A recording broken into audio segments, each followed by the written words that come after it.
Vamos apresentar nesse trabalho a aplicação correta e segura de defensivos agrícolas. O grupo é composto por Bruna, Carla e Tyson.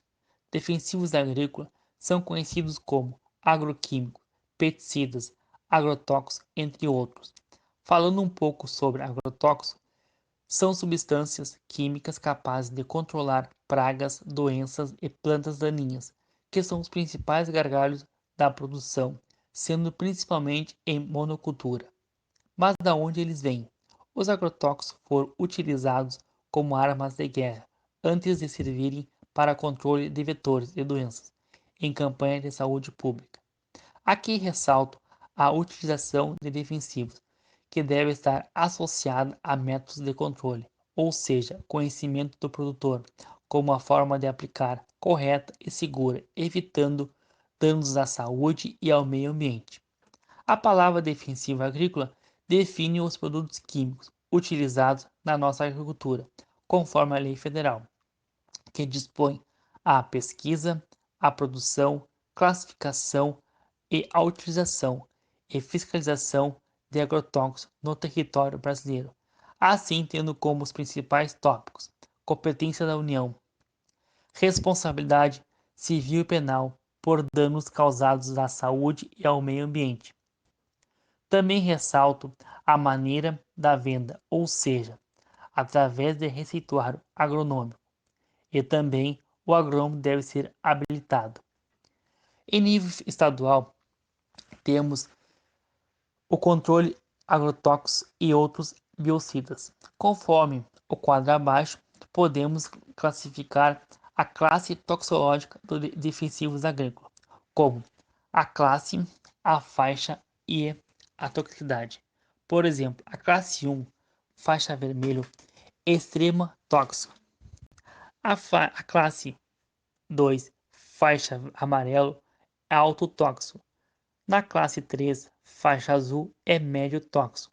Na classe 4, faixa verde, pouco tóxico. Lembrando que os agrotóxicos são classificados pela Anvisa, órgão de controle do Ministério da Saúde, em 4 classes de risco para a saúde. Cada classe é representada por um rótulo e na bula do produto. Lembre-se, essa classificação indica risco para você e não quer dizer que, de jeito nenhum, que os produtos da classe 1 ou 2 são melhores que os produtos da classe 3 ou 4 para combater pragas e doenças.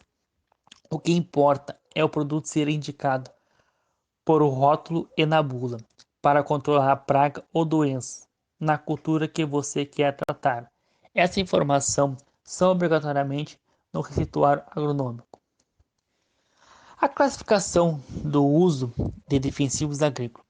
Podemos classificar as pragas como inseto, ácaro, fungo, nematóide, planta daninha. Em defensivos agrícolas, são classificados em inseticida, acaricida, fungicida, nematocida e herbicida. Aspectos importantes para a aplicação, ou seja, são 4 fatores básicos envolvendo no processo para um controle fitossanitário, ou seja, um bom produto, bem aplicado, na hora certa, eficiência e segurança. São os 4 fatores. Quanto a formulações dos defensivos agrícolas, podemos dizer que é um artifício químico utilizado para diluir o princípio ativo do agrotóxico, facilitando sua eficiência. Temos tipos de formulação que possuem as vantagens e as desvantagens. Por exemplo, concentrado solúvel. A vantagem é fácil dosagem, baixo custo, mas a desvantagem é possibilidade de cristalização a baixa temperatura. Já no pó seco, por exemplo, a vantagem é baixo custo de aplicação. A desvantagem é difícil dosagem. Já na isca, por exemplo, também a vantagem é a aplicação direta. A desvantagem é sensível à umidade e pode atrair outros insetos. Oi, meu nome é Carla e eu falarei sobre o modo de ação. Nós temos 4 tipos. O contato, que a atuação do produto é feita através do contato direto com a praga ou planta daninha. O sistêmico, que o produto é absorvido pela planta e circula dentro da mesma. O pré-emergente, que o herbicida é aplicado a uma cultura antes do nascimento das plantas daninhas. E o pós-emergente, que o herbicida é aplicado após o nascimento das plantas daninhas. Na aplicação, os melhores resultados pós-emergentes são obtidos quando as ervas estão em pleno desenvolvimento vegetativo. De 5 a 7 dias após, as ervas já absorveram e translocaram o herbicida. O desenvolvimento e competição estão completamente paralisados. De 7 a 21 dias após, as ervas são mortas ou apresentam severa supressão. Aqui nós temos uma imagem do herbicida sistêmico e herbicida de contato. A gente pode ver como é aplicado o produto. O herbicida sistêmico quando aplicado, já vai percorrer por toda a planta e o herbicida de contato vai ser direto na planta. As condições ambientais para uma aplicação eficiente. O vento acima de 10 km por hora provoca deriva. Deriva é o deslocamento da cauda para fora do alvo desejado. Pode ocorrer pela ação do vento, escorrimentos ou vaporização do diluente e do produto. É uma das principais causas de contaminação do aplicador do ambiente e de resultados insatisfatórios nas aplicações. Então, portanto, quando provoca deriva maior de 10 km por hora, não pode aplicar nessa condição. A temperatura não pode ser superior a 36 graus e a umidade relativa do ar não pode ser inferior a 55%. O orvalho, quando em excesso, facilita o escorrimento de dilui os produtos. Na umidade do solo, alguns produtos como herbicidas têm sua atividade paralisada em solos arenosos, impedindo sua absorção pelas raízes. Para uma aplicação eficiente, não é recomendado realizar no período entre as 10 da manhã e as 16 horas, por ser esses horários mais quentes. Equipamentos de pulverização. Antes de qualquer procedimento, verificar se o tanque do pulverizador está limpo. Se tiver resto de produtos, lavar com água limpa e despejar em um local adequado. Sempre verificar possíveis vazamentos ou defeitos nas seguintes partes do pulverizador. Filtro de sucção. Fazer limpeza. Mangueiras, se não estão furadas ou dobradas. Regulador de pressão. Componentes, sede de válvulas e molas, se não estão gastas ou presas por eventuais sujeiras. Bomba, eliminar os vazamentos de líquido e lubrificar conforme instruções do fabricante. E bicos, se são do mesmo tipo, se não estão desgastados e se os filtros estão limpos. Os bicos de pulverização. Eles são as peças mais importantes de um pulverizador, pois são responsáveis pela distribuição uniforme dos produtos e também pela formação de gotas de tamanho compatível com a finalidade a que se destina. A altura de condução da barra. Então, a altura da barra está diretamente relacionada com o ângulo de abertura do leque. Quando o bico for 110 graus, a altura vai ser 35 centímetros do alvo. Quando o bico for 80 graus, a altura vai ser de 45 a 50 centímetros do alvo. Posições dos bicos na barra. Bicos de jato-leque devem ser colocados de forma que suas ranhaduras estejam posicionadas com um pequeno ângulo em relação à barra, mais ou menos 10 graus, evitando o choque dos leques. A pressão do pulverizador. Pressões excessivas causam desgaste prematuro do bico e gotas de pequeno tamanho propensas à deriva. Então, é interessante sempre trabalhar com pouca pressão, para ter um maior diâmetro de gotas e para que estas tenham condições de atingir o alvo. Sobre ponteiras. Para escolher corretamente as ponteiras, nós temos uma tabelinha aqui, que diz o tipo de bico, a vazão e o volume. De 1 a 0,15, a vazão vai ser baixa e o volume vai ser de 50 a 100 litros.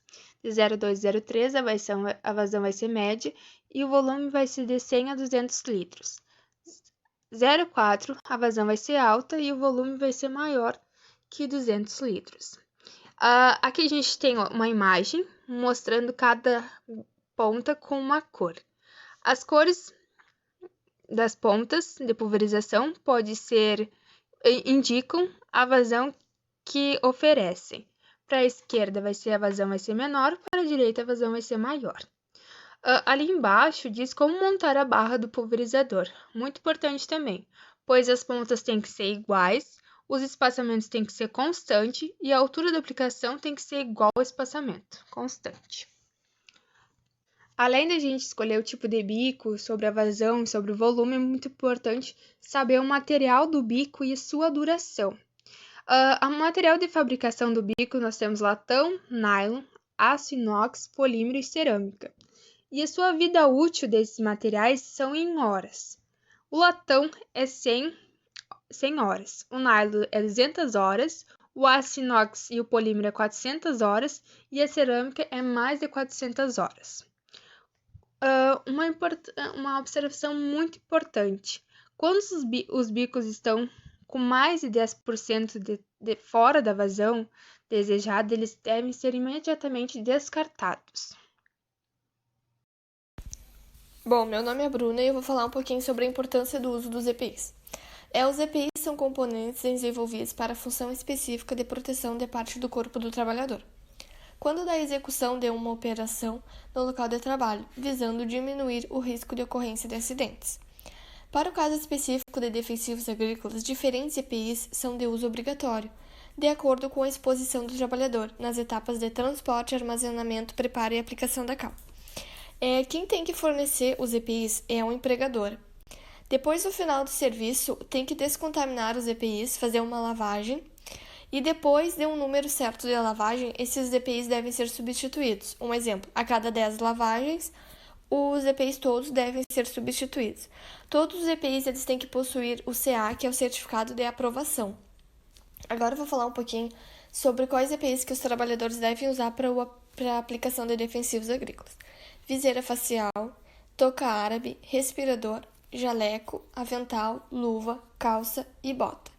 Todos esses EPIs são de extrema importância para os trabalhadores, para eles não acarretarem problemas. Um exemplo de problemas é a intoxicação, é bem séria. E aí, falando um pouquinho da intoxicação, eu vou falar qual é os sintomas e as contaminações que eles podem acarretar se não usarem os EPIs adequados. Contaminação por contato com a pele. Os sintomas são irritação, pele seca e rachada, mudança de coloração da pele, áreas amarelas ou avermelhadas e descamação, a pele fica escamosa. Contaminação por inalação, ardor na garganta e pulmões, tosse, ronquidão, congestionamento das vias respiratórias. Contaminação por ingestão, irritação da boca e garganta, dor no peito, náuseas, dor de cabeça, fraqueza e cãibra. Agora eu vou falar um pouquinho sobre, antes de falar da tríplice lavagem, eu vou falar um pouco sobre as embalagens. Tem as embalagens rígidas, não laváveis. Elas devem ser tampadas e acondicionadas na própria caixa de embarque. Essas embalagens elas não podem ser lavadas, elas não podem ser utilizadas para nada. Agora eu vou falar um pouquinho sobre as embalagens flexíveis. As embalagens flexíveis devem ser esvaziadas completamente na ocasião do uso e devem ser colocadas em um saco plástico padronizado, fechado e identificado. Essas embalagens elas têm que ser identificadas, que elas já foram usadas e que elas não podem ser usadas para nenhuma outra coisa. A tríplice lavagem significa enxaguar 3 vezes a embalagem vazia, de maneira a esgotar todo o resíduo do produto contido no seu interior. Essa medida de segurança torna possível a reciclagem do material usado na fabricação da embalagem do defensivo agrícola. Aqui fala da reciclagem do material. Essa reciclagem do material, só quem pode fazer depois eu vou falar um pouquinho sobre o local apropriado para depois que usou os defensivos, aonde levar essas embalagens. E só eles podem reciclar de alguma maneira, eles que vão dar a finalidade, o destino final das embalagens. A gente só tem que, depois que usar os defensivos, algumas embalagens podem fazer a tríplice lavagem, outras não, e aí sim, depois de um tempo, levar para esse local apropriado e eles que vão dar o destino final das embalagens. A tríplice lavagem ela funciona da seguinte maneira.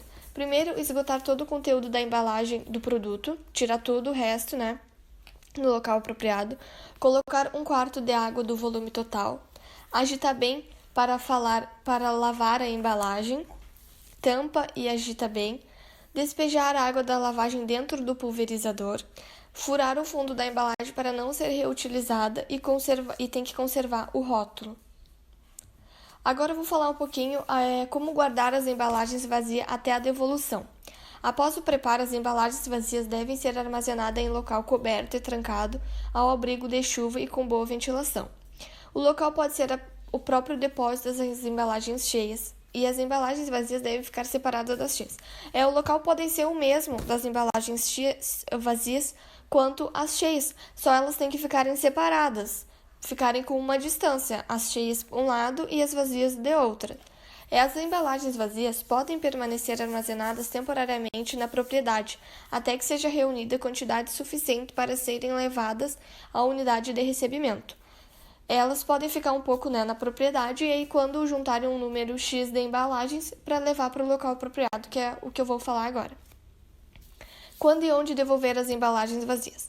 O produto tem o prazo de até 1 ano, contando após a compra do produto, para devolver toda a embalagem vazia, junto com as tampas e rótulo na unidade de recebimento credenciada pelo que é o Instituto Nacional de Embalagens Vazias, INPEV, indicado na nota fiscal de compra do produto.